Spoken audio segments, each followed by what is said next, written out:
John Wick, Keanu Reeves, drives to Abram Tarasov's, Peter Stormare, warehouse to retrieve his automobile. Abram seeks vengeance on John for the deaths of his brother Vigo and nephew Isf. Before he reaches to his car, John kills all of Abram's guards. A group of Abram's men attack John as he drives away. Wick's automobile is badly damaged when the henchmen collide with it, but he beats off each of the men before making his way to Abram's office. When John arrives, he pours a drink for both Abram and himself. He chooses to spare Abram and provides him with serenity. Abram asks John about his ability to achieve peace. John comes home to the unnamed dog he adopted at the end of the first film. He summons Aurelio, John Leguizamo, to come pick up the car, which is drivable but a total wreck. Nonetheless, Aurelio promises to solve it. Following Aurelio's departure, John reburies his weapons and gold beneath fresh cement, believing he has ended the assassin's life. He views a video of himself and his late wife Helen on his phone. Bridget Moynihan. Later that night, another assassin called Santino D'Antonio pays John a visit. Riccardo Scamarcio. He gives John a marker that John gave him when he finished the assignment that allowed him to leave his previous existence behind. The marking is a blood oath that binds John to do any service requested by Santino. Despite knowing the implications, John refuses to assist Santino. Santino leaves John's house and goes to get an R-137, a grenade launcher stand-in, to fire grenades that destroy John's house. John and the dog flee. John travels to the Continental Hotel to meet Winston, Ian McShane, to discuss the marking and what Santino has asked of him. Winston can't do anything because John took the oath, and if he continues to resist, his life will be in jeopardy. John departs, leaving the dog in the care of Sharon, the hotel's concierge. Lance Reddick. John eventually finds Santino and agrees to do one job for him. Santino wants John to assassinate his sister Gianna, Claudia Girini, who is on her way to becoming a member of the High Table, a group of powerful assassins. John claims that this is an unattainable goal, to which Santino responds that this is precisely why he chose John for the role. He required the best. With no other option, John flies to Rome to accomplish the mission. He stays at Julius Caesar's Rome Continental. Franco Nero. John meets with suppliers to prepare, a tailor for custom, bullet-resistant line suits, a historian for catacomb maps, and an armorer for weapons. John attends Gianna's coronation and welcome to the High Table dinner. Cassian, her devoted bodyguard, is with her. Common. John enters Gianna's room alone and confronts her. He informs her that he was dispatched by Santino. She forewarns him of what would happen once she dies. She decides to end her life on her own terms by slashing her wrists. Gianna is dying in a swimming pool. John holds her hand until she passes out in remembrance of their prior friendship.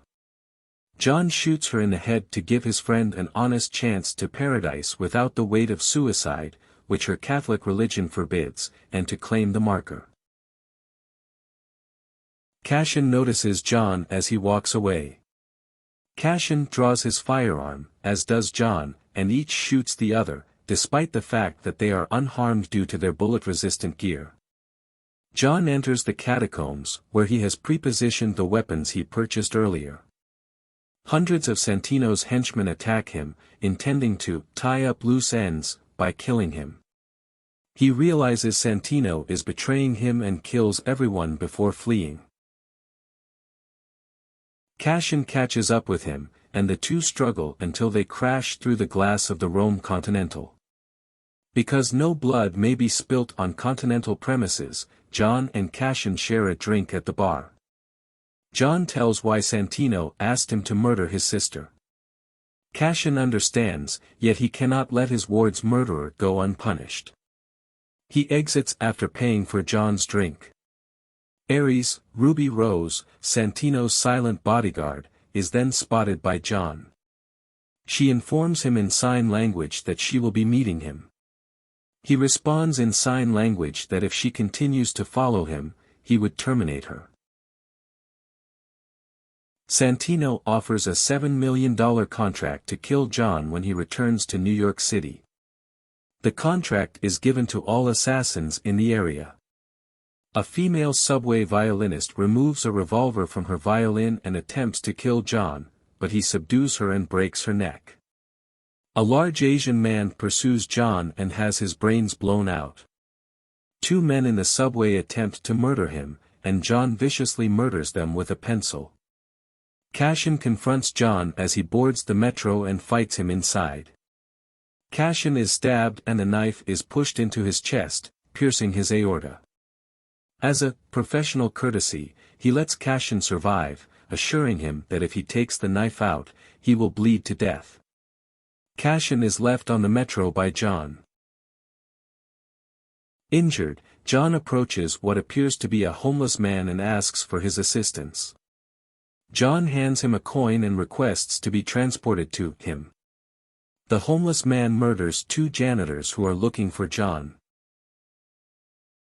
Him is revealed to be the Bowery King, Lawrence Fishburne, an assassin who had a run-in with John and was left with a scar on his neck as a result of it.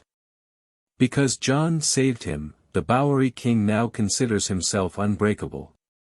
He is also aware of the bounty on John's head and is inclined to accept the deal, but John persuades him otherwise. John is able to track down Santino with the assistance of BK.